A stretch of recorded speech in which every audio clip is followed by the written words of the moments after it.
To other news now, and the anti-FGM board will be leading the commemoration of the International Day of Zero Tolerance to create awareness on the harmful consequences of female genital mutilation. When the world marks the International Day tomorrow, Saturday, the country has set a self-record that intends to end female genital mutilation, reflecting a deep-rooted inequality between sexes and constituting an extreme form of discrimination against women and girls. Our reporter Elvis Koskei now joins us live from West Pokot County. Elvis, what more can you tell us?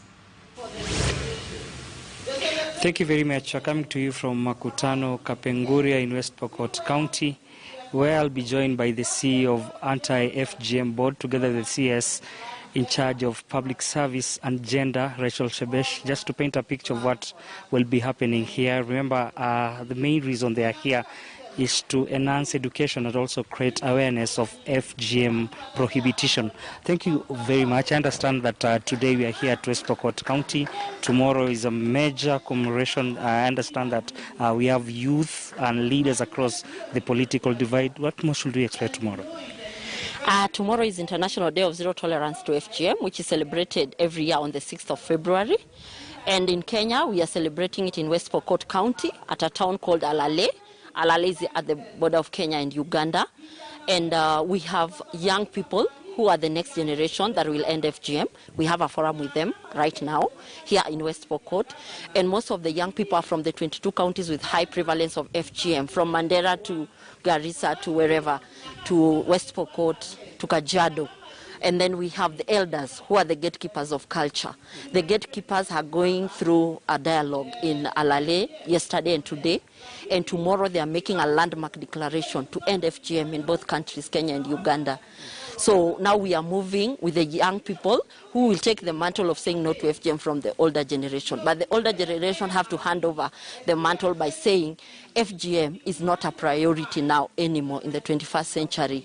And now that our president has given a directive that we have to end FGM by 2022, then it becomes everyone's responsibility to end it. Yes. As the CEO of the Anti-FGM Board, what are some of the challenges that you've been experiencing? The major challenges we are experiencing is the new norm, whereby the communities are now using a new way of doing things. They are circumcising girls at night. They are also crossing the borders. That's why tomorrow we are at the border. It also became a very big challenge for us during the corona period because children were at home for more than, I think, 8 months. And this also created a time for them to cut the girls. We also have the issue of medicalization. Medical doctors, nurses, retired nurses cutting girls. This is a very big challenge for us. And also insecurity. Some of these counties that have high prevalence of FGM are very insecure. So those are some of the major challenges we are facing. And obviously resources. We need more resources for us to be able to move and to be able to cover ground. Yes. Thank you very much. Let's also engage Rachel Shebesh. Thank you very much, Mheshimiwa. I understand that there is a presidential directive to end FGM by 2022. What more should we expect? Well, once the president has given a directive, that means it's a government position. And he didn't only give a directive, he gave a timeline of 2022. So our work is being accelerated by that directive from the president, which for us, by the way, we take it very positively, because we would also like, as quickly as possible, to be able to enhance this end to FGM. Once the president gives a directive, he then puts resources behind it. And what the president did is to bring about eight ministries together. This anti-FGM was our work as Ministry of Public Service and Gender, especially through our gender department and the anti-FGM board. However, because of the presidential directive and his instruction to other ministries, now we have the Ministry of Interior that is on board on stopping FGM, using the offices of the county commissioners and the chiefs.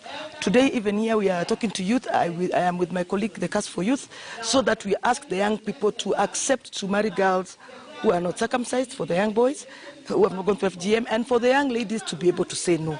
So this is a youth conversation. The Ministry of East African Cooperation, tomorrow we are doing a declaration of the West Pokot elders at the border of Kenya and Uganda.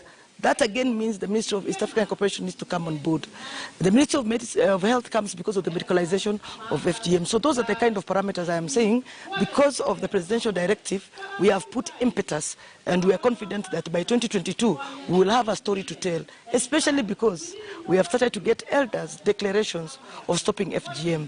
This has been a cultural issue embedded in the culture of this society. But today, because of the work we have done together with the FGM board, I can tell you that 3 or 4 communities have already given their commitment in a cultural declaration to stop the practice of cutting the girls.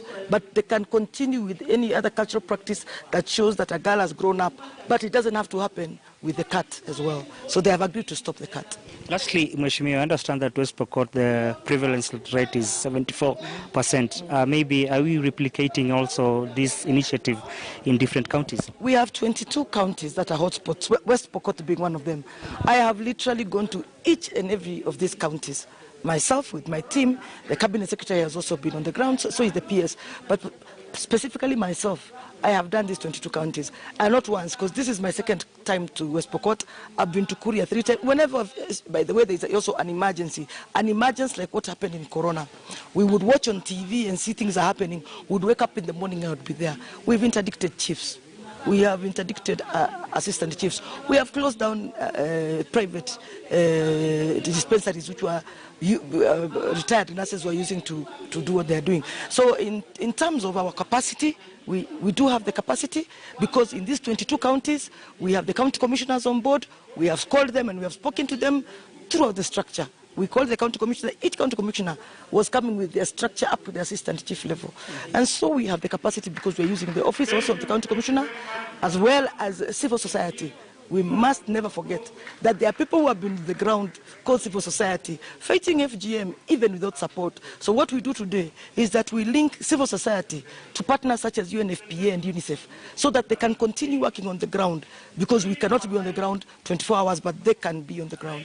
Thank you very much. That was Rachel Shebesh, the CS in charge of public service and gender, and of course we're coming to you from West Pokot County. Tomorrow we'll be headed to Alale and some of the 4 sub-counties here in West Pokot. We have Pokot West, Pokot North, Pokot Central, and remember West Pokot borders Uganda in the western side. Of course we'll keep you posted of what will be happening here from West Pokot County. Back to you, studio, Michelle.